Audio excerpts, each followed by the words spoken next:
Howdy, Jacob here. Today we're looking at the company Blackline. They are in the software industry, 2.7 billion market cap, a little bit less enterprise value.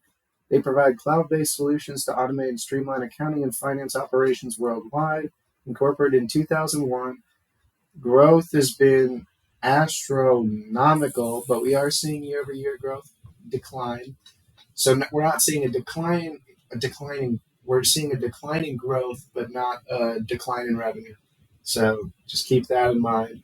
We're not seeing 60% year-over-year growth anymore. It's dwindling down to 13%. And margins are going up, both of them. So hugely negative operating margins to low single digits. I'm assuming there's still some R&D in here with 75% gross margin. And so we're going to have to look at that income statement, see what some things would be if we moved around some future growth to today to try to get a better estimate on margins.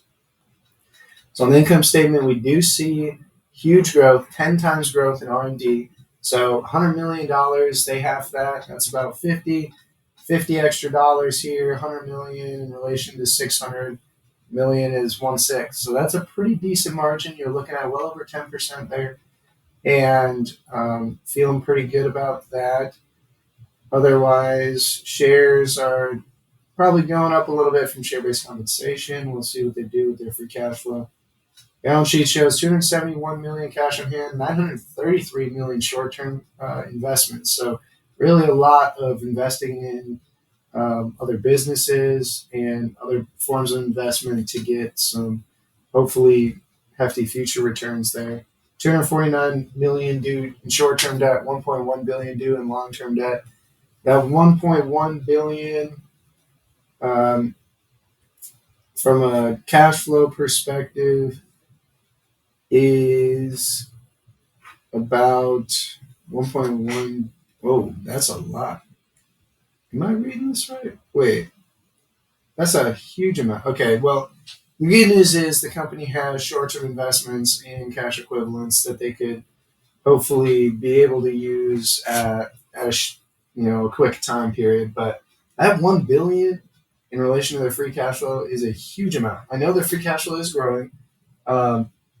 So on a 5-year average basis, it looks quite a bit lower. You're looking at maybe 70 million or 60 million or so. And most recent rolling 12 and last year was 121 million, 150 million. Even on 150 million, though, you're looking at about 7 times that. And so they do have a lot of cash on hand, some short-term investments to where you can sell those off. But again, that's going to hinder your growth. And so I just find that kind of interesting here. But use of cash, really just acquisitions, reinvestment. They're really just reinvesting so much that they have to get future growth, which can be fantastic, but to leverage it can be a bit concerning at times. And so share repurchases don't even quite offset stock-based compensation, so we'll probably do some increasing of shares there. But let's finish our assumptions here. So I guess we haven't started. Let's start our assumptions. So on the growth side, I mean, they're reinvesting and making acquisitions just with everything they have, really. Like I'd say 90+% of free cash flow is going towards that. And they've been issuing debt, honestly. So it's maybe been over 100% of capital allocation. I think that, it's there's going to be a time where you got to limit that debt issuance and focus on some of those other advantageous things that you can do with capital allocation. So I think 8% to me seems pretty reasonable. I mean, they have been growing quite a lot, been increasing their margins and such. So I do think that they are a little bit better than the average business. I think that I'm going to do 16%, just 1% over what I usually do due to the fact that they just don't have a long history here. So I might need a little bit extra margin. Maybe let's do 10 and 15, such a wide range because, I mean, they haven't gotten 10% earning margin, but they have, a hefty amount in R&D, 100 million of their 600 million in revenue in research and development, which is supposed to hopefully give you future growth. And so share change, they probably just increase it 1%, 27 million would be 1%. They'll just offset that, 27 million, 54 million,